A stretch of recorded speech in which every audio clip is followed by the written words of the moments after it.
প্রিয় ভাইয়েরা, আজকে আমাদের কিছু ইসলামিক লেকচার এবং লেকচারের মধ্যে আমরা সকলেই আমরা রাস্তার কিছু হক সম্পর্কে এগুলো সকলের জানা দরকার।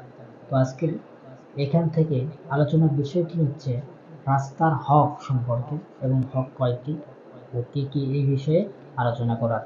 তো আলোচনা আমরা শুরু করার পূর্ব মুহূর্তে একটু মানে আলোচনা করার পূর্ব মুহূর্তে আমরা একটু কিছু জেনে নিই।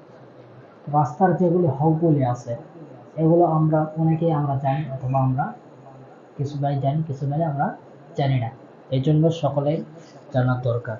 তো আমরা এখন আলোচনাটি শুরু করতেছি। রাসূলুল্লাহ সাল্লাল্লাহু আলাইহি ওয়াসাল্লাম বলেন রাস্তার হক সম্পর্কে, দৃষ্টিকে অবনত করা। তো আমরা যখন চলাফেরা করব রাস্তা দিয়ে, ওই দৃষ্টিকে আমরা অবনত করব।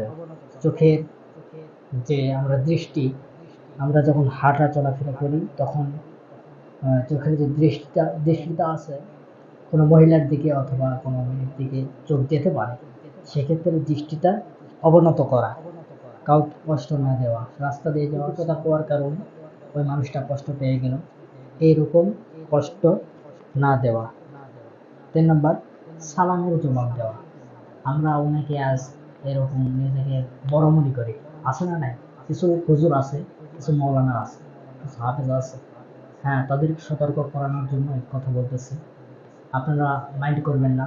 কিছু কিছু আছে, তো আমি সব হুজুর মৌলানা হাফেজদেরকে বলবো না, কিছু কিছু আছে তারা এরকম মোটর সাইকেল বাইক নিয়ে অথবা জার্নিতে যায়, তাদেরকে যখন সালাম দেওয়া হয় তারা এই মানে, আবার কিছু কিছু আছে মানে এমন ভ্যাস ধরে তাকে মনে হয় ওর কি। অতএব আপনার সালাম দেওয়ার দরকার, আপনি দিয়ে দিবেন, আপনি মন খারাপ করবেন না, সে নিবে নিবে, না নিবে না নিবে। আর আপনারা এরকম অহংকারী বোধ করবেন না। আপনারা মোটর সাইকেল জার্নিতে অথবা বাইকে যাচ্ছেন, সালাম দিয়েছেন, সালামের জবাব দিবেন। সালামের জবাব দেওয়া, সালামের জবাব দেওয়া। 3 নম্বর কি? সালামের জবাব দেওয়া। 4 নম্বর হচ্ছে সৎ কাজের আদেশ এবং অসৎ কাজ থেকে বিরত। সৎ কাজের আদেশ দেওয়া, সৎ কাজ করব, বেশি থেকে বেশি সৎ কাজের আদেশ দেওয়া, অসৎ কাজ থেকে বিরত রাখা, ঠিক আছে? 5 নম্বর হচ্ছে পথ হারাকে পথ দেখিয়ে দেওয়া। কোনো এক ব্যক্তি, অচেনা ব্যক্তি, মনে করেন আপনার মানে এলাকায় আসছে, অথবা আপনার মানে এলাকার রাস্তায় আসার পরে সে অমুক জায়গায় যাইতে চাচ্ছে, সে জায়গাটা চিনতে পারছে না, সেক্ষেত্রে ওই রাস্তাটি দেখিয়ে দেওয়া, ঠিক আছে? কি পথ হারাকে পথ দেখিয়ে দেওয়া, পথ হারিয়ে ফেলছে ওই ব্যক্তিটাকে আপনি পথটা দেখিয়ে দিলেন, ঠিক আছে? বিষয়টা ক্লিয়ার, প্রিয় ভাইরা? মজলুম, হ্যাঁ, 6 নম্বর, মজলুম এবং বিপদগ্রস্তের সাহায্য করা। মজলুম ব্যক্তি, ঠিক আছে, বিপদে পড়ছে, তাকে সাহায্য করা। আজ তো মনে করেন কে সাহায্য করে, এই ধরনের আছে না নাই? এই জন্য প্রিয় ভাইয়েরা, মুসলিম ব্যক্তিদেরকে সাহায্য করবে। বোঝা বহনকারীকে বোঝা উঠানো বা নামানোর ক্ষেত্রে সাহায্য সহযোগিতা করা।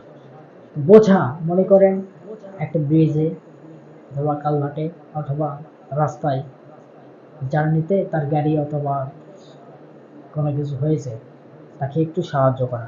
মনে করেন জার্নি করতে করতে একটা গাড়ি আসছে, আসার পরে ওই গাড়িটি এরকম ব্রিজে উঠতেছে, ওঠার সময় ওই বোঝা নিয়ে উঠতেছে, কষ্ট হচ্ছে, তাকে সাহায্য করা। আমরা অনেকে সাহায্য করবো, ঠিক আছে? এই কাজে নিয়োজিত থাকবো। ওঠা নামানোর ক্ষেত্রে তাদেরকে একটু সাহায্য সহযোগিতা করবে। 8 নাম্বার হচ্ছে ভালো কথা বলা। আজ ভালো কথা, এই জন্য আমরা যেই কথাই বলি না কেন, ভালো কথা বলবো, ঠিক আছে? ভালো উপদেশ দেবো, ভালো কথা বলবো, ভালো কথা জানবো, এগুলো, ঠিক আছে? 9 নম্বর হচ্ছে হাসি, হাসছি, আশা, হাসছি, এটার জবাব দেওয়া। এটার জবাব অনেকে আমরা দেই না, অনেকে দেওয়ার চেষ্টা করবে। যখন হাসি দিবে আলহামদুলিল্লাহ, যে হাসি দিবে সে আলহামদুলিল্লাহ, যে হাসি শুনতে পাবে সে ইয়ারহামুকুল্লাহ, হাসির জবাব দিবে। আল্লাহ তাআলা যেন এই 9টি রাস্তার হক সম্পর্কে সকলকে সঠিকভাবে আমল এবং প্র্যাকটিক্যাল লাইফে আমল করার তৌফিক দান করুন। আল্লাহুম্মা আমিন।